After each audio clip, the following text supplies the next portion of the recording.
Welcome to In the Field Audio Bible's Easter mini-series, The Kiss, the Cross, and the Crown. My name is Christy, your host for this third episode called The Trial of Innocence, Jesus Before the Sanhedrin. Over these 7 episodes, we will journey through the final days of Jesus Christ, from the moment of Judas's betrayal to Jesus' glorious ascension.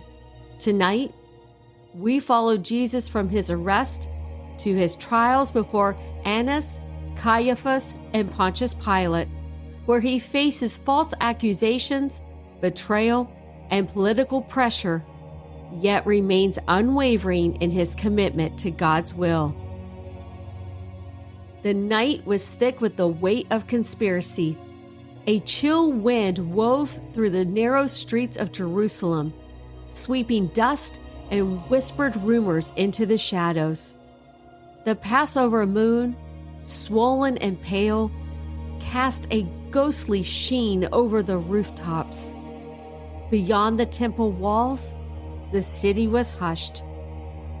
But here, in the high priest's courtyard, tension crackled like distant thunder. Jesus had been seized in Gethsemane, his wrist bound tightly with coarse ropes that had already begun to chafe against his skin. The temple guards, their faces stern, marched him through the streets, their torches flickering in the darkness. He had first been taken to Annas, the former high priest who had interrogated him in the privacy of his chamber, searching for a charge that would stick. But Jesus had remained composed, offering no defense, no plea for mercy. And so Annas had sent him onward to the house of Caiaphas, the reigning high priest, where the Sanhedrin, Jerusalem's ruling council, had been hastily assembled despite the unlawful hour. The courtyard of Caiaphas's house was alive with murmurs, the gathered guards and temple officials speaking in hushed, urgent tones. Inside, beyond a heavy wooden door, the chamber flickered with the dim glow of oil lamps, their flames licking the stone walls with wavering shadows. The air was thick with the heat of too many bodies in one place, thick with the scent of sweat, damp stone, and burning oil. The tension in the room was palpable, pressing in from all sides like an unspoken force. Caiaphas sat elevated at the head of the council, his ornate robes cascading over his knees. His face, framed by a neatly bound headdress, was tight with restrained impatience. Around him sat the elders, the scribes, the chief priests, men of high standing, their eyes gleaming with anticipation. Some leaned forward, hands folded, while others whispered among themselves, casting furtive glances at the prisoner before them. The room was abuzz with whispered accusations and eager speculation, but beneath it all lay a singular purpose: to condemn the man standing at the center of it all. Jesus stood there, hands still bound, his tunic torn from the scuffle in the garden. His face bore the marks of his arrest, a bruise forming along his cheekbone where a soldier had struck him for speaking the truth before Annas. Yet his expression was calm, unshaken, unwavering. He did not shift in discomfort, nor shrink under the weight of their gazes. He simply stood, a lone figure amidst his enemies. Caiaphas wasted no time. "Bring in the witnesses," he ordered. The doors opened, and the men were ushered inside. False witnesses, men whose words had been bought or coerced. They stepped forward, their eyes flickering with uncertainty as they tried to recall the stories they had been instructed to tell. "This man," one of them began hesitantly, "this Jesus," claimed that he would destroy the temple and rebuild it in 3 days. Another chimed in, yes, he spoke against the holy place, against the law of Moses. Yet as they spoke, their words twisted upon themselves. Their stories contradicted, their details tangled. The council members exchanged glances, some frowning, others frustrated. The accusations, though desperate, were weak. Caiaphas exhaled sharply, his patience thinning. This was not going as planned. He had expected a seamless trial, swift and decisive. But even now, they could not pin Jesus down. Caiaphas needed something undeniable, something that would leave no room for escape. He rose from his seat, stepping forward, his eyes locking onto Jesus. Silence fell over the chamber, and for a moment, the only sound was the soft crackling of the oil lamps. "Have you nothing to say?" Caiaphas demanded, his voice sharp.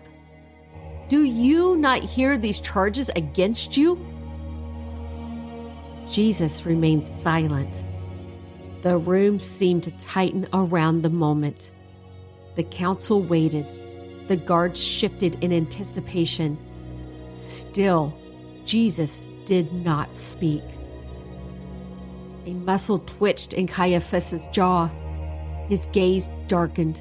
He would force the issue. "I adjure you by the living God," he declared, his voice rising with authority. "Tell us if you are the Christ, the Son of God." The words hung in the air, thick and heavy. All eyes turned to Jesus. The tension reached its breaking point, and then he spoke. "It is as you said," Jesus replied, his voice clear, steady. "And you will see the Son of Man seated at the right hand of power and coming on the clouds of heaven." A tremor passed through the room. Gasps erupted. The moment cracked open like thunder in a storm. Caiaphas's face twisted with a mixture of triumph and rage. He seized the fabric of his robes and tore them apart at his chest, an outward display of grief and indignation. "Blasphemy!" he cried. "What further need do we have of witnesses? You have heard his blasphemy with your own ears. What is your verdict?" The council erupted. "He is guilty! He must die!"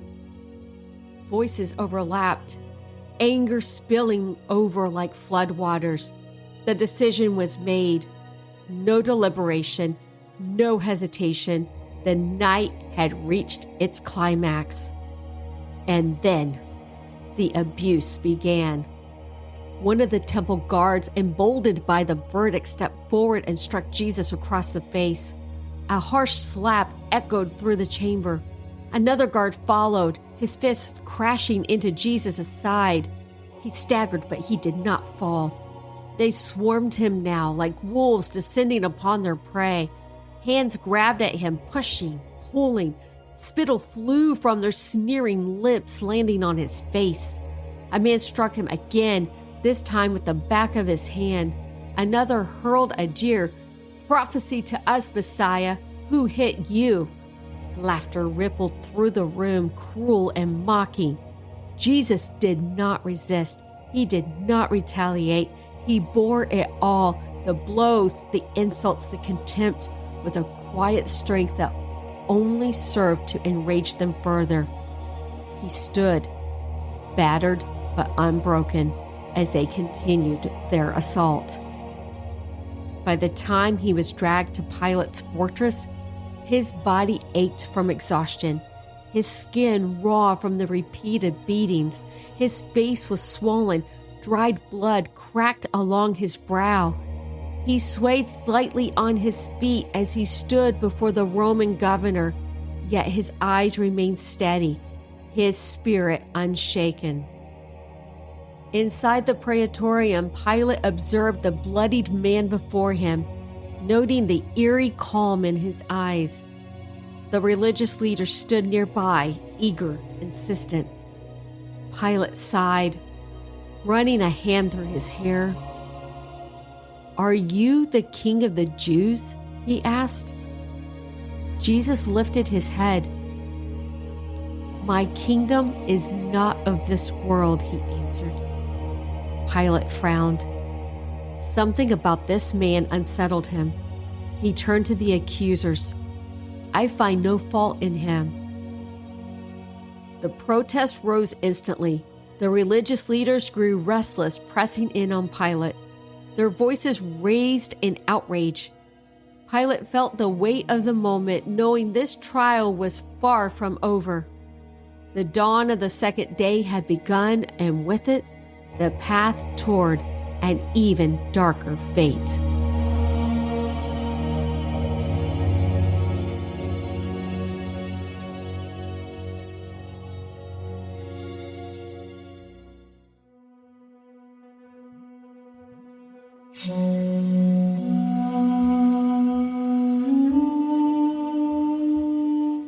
The quiet is broken only by the sound of quills scratching across parchment, their ink leaving behind the weight of history.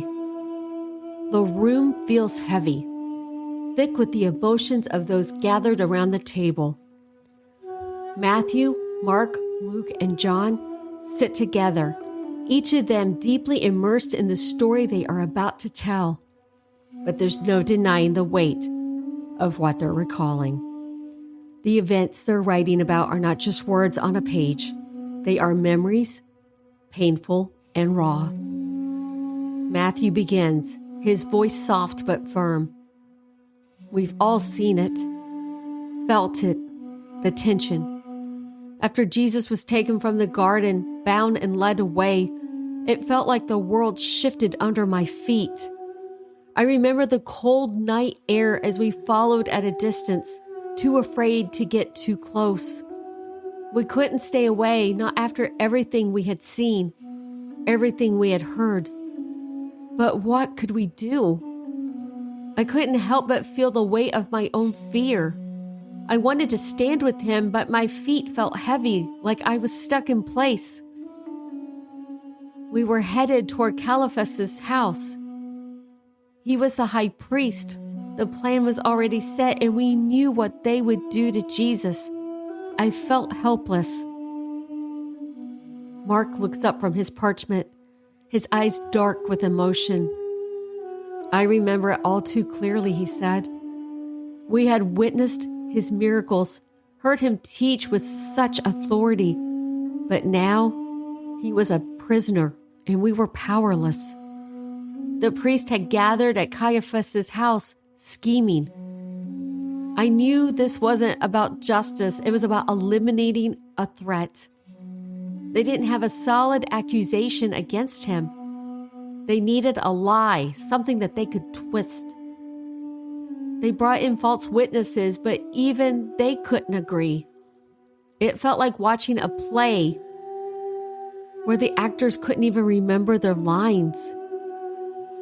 But the outcome was inevitable, and I couldn't do anything. I watched from the shadows, too afraid to even speak his name. Luke, always the observer, speaks quietly, his voice tinged with the sadness he's felt in the days since. I remember how the council kept pressing for any accusation that could stick. Nothing worked. They wanted to find him guilty, but they couldn't even get their lies straight. They were desperate. I've seen that kind of desperation before, when people are more focused on winning than on truth. But it was then in the silence that Jesus spoke. The high priest asked him directly, "Are you the Messiah, the Son of God?" Jesus didn't deny it. He said, "You have said so." It was the perfect answer. It wasn't a claim, but it wasn't a denial. And Caiaphas, he tore his robes in outrage. That's when the verdict was sealed. They condemned him.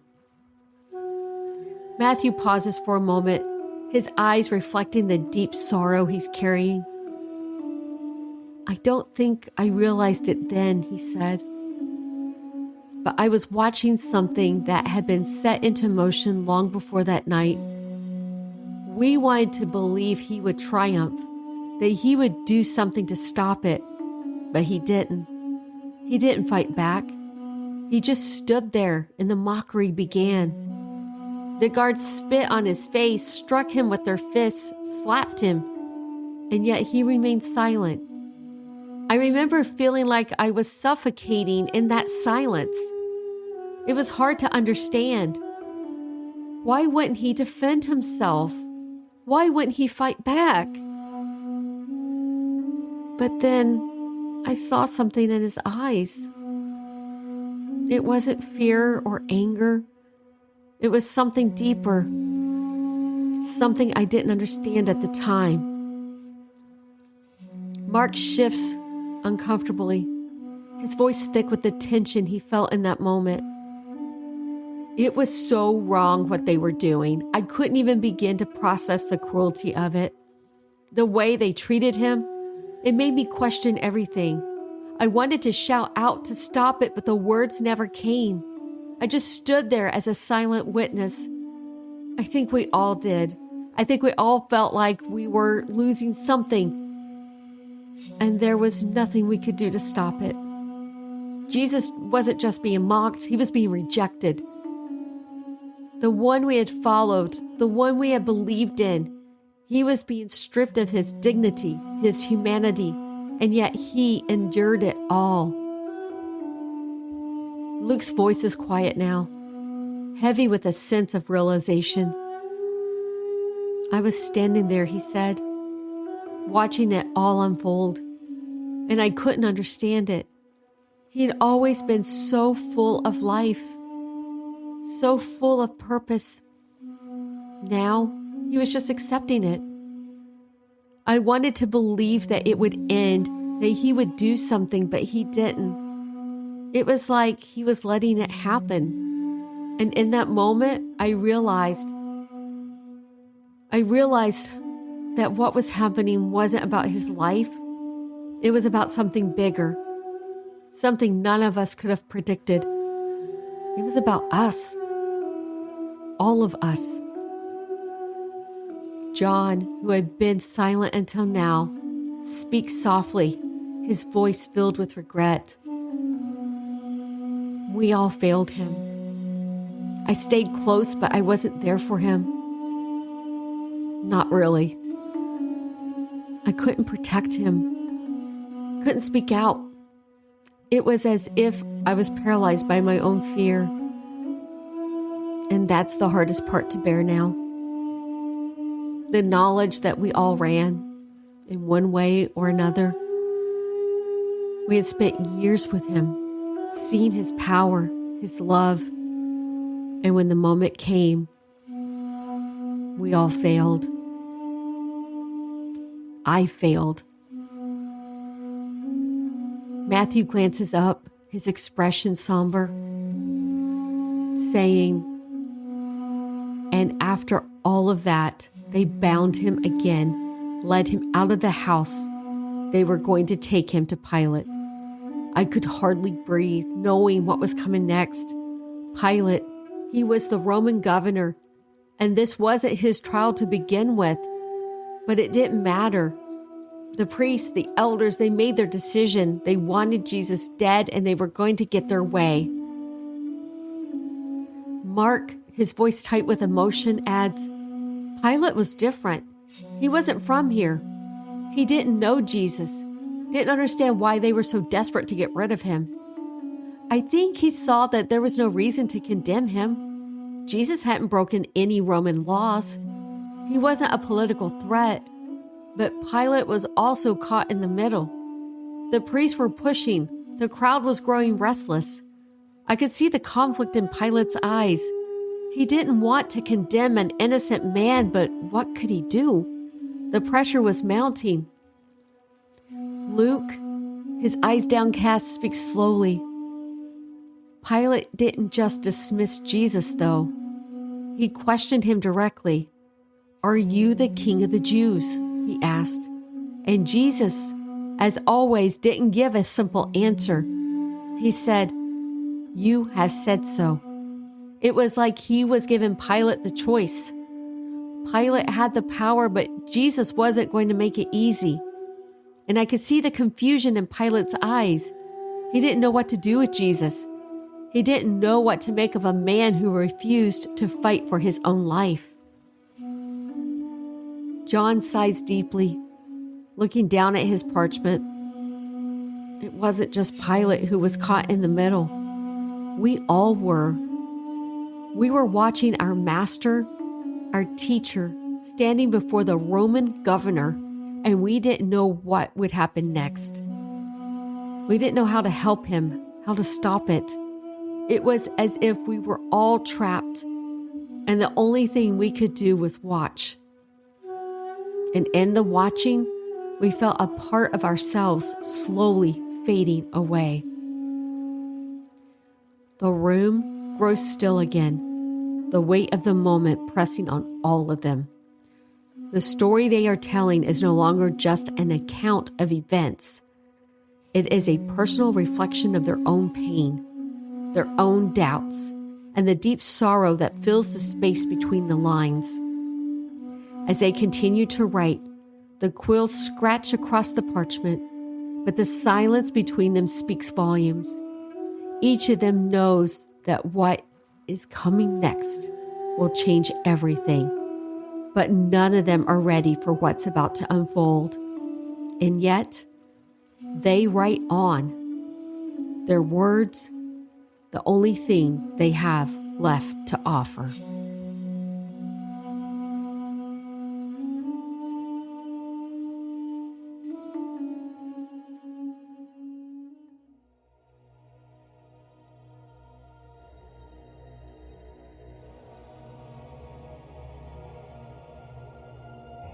As we bring this time to a close, I want you to step into the moment with Jesus. Imagine yourself there in the cold, dimly lit chambers of the high priest. Feel the weight of the night's events pressing down on your shoulders. The smell of burning torches fills the air. Shadows dance against stone walls as voices rise in accusation. And you are standing in Jesus' place. Matthew tells us that as the false witnesses came forward, as lies twisted the truth, Jesus remained silent. Can you feel the tension in that silence? The room is waiting, staring, daring you to defend yourself. Your heart is pounding. Your mouth is dry. Every fiber of your being wants to shout the truth, to demand justice. But you don't. Not because you are weak, but because you trust God more than man. Think about your own life. Have you ever been falsely accused, misunderstood, judged unfairly? The urge to fight back can be overwhelming. But Jesus shows us a different way, a way that trusts in God's justice over man's, a way that proves strength is not always in words, but in quiet, unshakable faith. Mark paints the picture of Jesus surrounded by false witnesses. You hear them speaking. One twists your words, another fabricates a story. You look around. Where are your friends? The ones who promised to stay by your side. The ones who swore they'd never leave. Have you ever felt the sting of betrayal? That deep ache when someone you trusted turns away? Maybe you've been abandoned in a time of need, left standing alone while others whisper in the dark. Jesus felt that. He felt every ounce of isolation, every wound of disloyalty, and still he stood. Then there's Luke. Luke takes us to the courtyard where Peter has just denied Jesus for the third time. And in that moment, Jesus turns and looks at him. Can you see Jesus' eyes? Those eyes that once called Peter from his fishing nets? The eyes that watched him walk on water? The eyes that saw through all the bravado, all the promises, down to the fear that caused him to say, I don't know him. What do you think Peter felt at that moment? Shame? Guilt? The deep, gut-wrenching regret of failing someone he loved? Maybe you've been in Peter's shoes, denying Christ in moments of weakness. Maybe you've stayed silent when you should have spoken, stepped back when you should have stepped forward. But here's the beauty of it. Jesus knew Peter's failure before it even happened, and he still loved him, just like he knows yours, and he still loves you. And then we come to John's account, where Jesus stands before Pilate. Pilate, the man who holds the power to set him free, looks at Jesus and asks, "What is truth?" Can you hear the exhaustion in Pilate's voice? The frustration? The weariness of a man caught between political pressure and something deeper? Something divine? Jesus stands there, bruised, beaten, bloodied. And yet he is the only one in that room who knows the truth. The only one who is completely free, even in chains. And now, you stand before Pilate. The world is watching. They want you to compromise, to blend in, to stay silent about your faith. They will challenge what you believe. They will ask you, what is truth? And in that moment, will you stand firm as Jesus did? Now, feel the weight of it all. The betrayals, the false accusations, the loneliness, the physical and emotional agony. Jesus didn't just suffer in front of you, he suffered for you. For every moment you've been abandoned, for every time you've been falsely accused, for every regret, every failure, every tear. Take a breath. Let this moment settle in your heart. Because now, you leave this time of reflection and step back into your life, your routines, your responsibilities, your struggles. Maybe nothing in your circumstances has changed, but something inside you has. Maybe tomorrow you'll wake up to the same battles, the same pressures, fears, and decisions. Maybe you're facing a tough conversation or a moment where the easy choice is to compromise. Perhaps you're in a place right now where you feel accused, abandoned, or misjudged. The weight of expectations is heavy, and betrayal stings deep. Or maybe your trial is quieter, a battle between faith and doubt, what you see versus what you believe. Think about your trials. They may not be like Jesus's. You're not standing in a Roman court or before the Sanhedrin, but the weight of them is real. Whether it's at work, in your relationships, or even just getting out of bed each day. Carrying burdens no one else sees. Well, you know the struggle. But Jesus understands. He felt that pressure, that isolation, and he shows you the way through it. Sometimes, like Jesus, we're called to stand in silence, not because we have no voice, but because we trust God's plan. Have you ever been in a moment where you wanted to defend yourself, but the Spirit urged you to stay silent? It's not surrender. It's strength. Jesus' silence was a victory, a letting go to let God fight for him. Then comes resistance. Jesus stood firm not with force but with truth before Pilate, the priest, and the angry crowd. Now, you stand in moments like that when the world pressures you to conform, to soften the truth. Resistance is hard, exhausting, and lonely, but it's what aligns you with Christ. It's what sets you apart. And betrayal? It cuts deep. The ones who promised and walked away, the ones who turned their backs, Jesus felt that pain. Judas's kiss, Peter's denial, the crowd that once cheered, now shouting for his death. But betrayal does not define you or him. Love, forgiveness, and redemption do.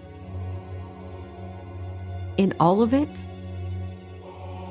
remember this: you're not alone.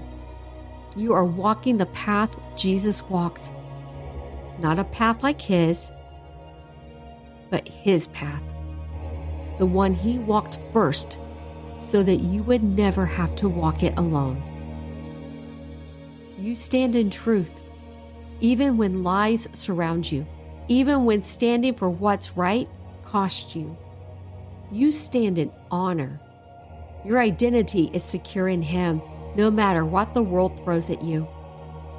You stand in unwavering commitment to God, even when it's hard, even when you're weary, even when it feels like no one understands. And just like Jesus, you will stand victorious, not by your strength, but by his. So hold your head high. Walk forward with confidence. The one who stood before Annas and Caiaphas and Pilate stands with you now. Thank you for joining me tonight as we journeyed through this third episode of The Kiss, the Cross, and the Crown. I pray that you carry these reflections with you into your day, into your week, and that you find strength in knowing God is with you in every trial, every temptation, and every step of obedience.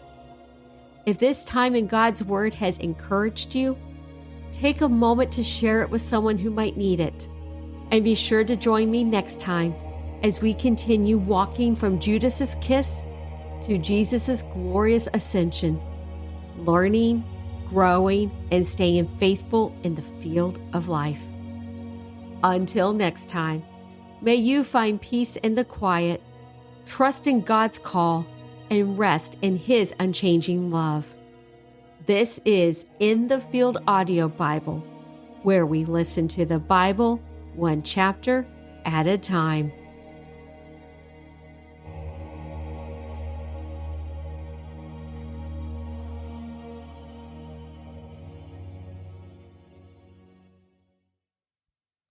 Thank you for listening to The Kiss, the Cross, and the Crown, brought to you by In the Field Media, a nonprofit ministry dedicated to sharing the message of faith through the spoken word with In the Field Audio Bible, uplifting worship on WFWR, In the Field Worship Radio, and inspiring Christian programming on In the Field TV.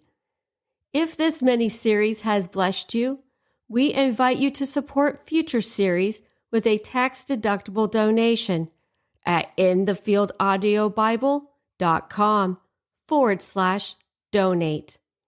Every contribution goes directly to this digital ministry, helping spread the gospel to hearts around the world. From all of us at In the Field Media, thank you for being a part of this journey. May God's grace and peace be with you always.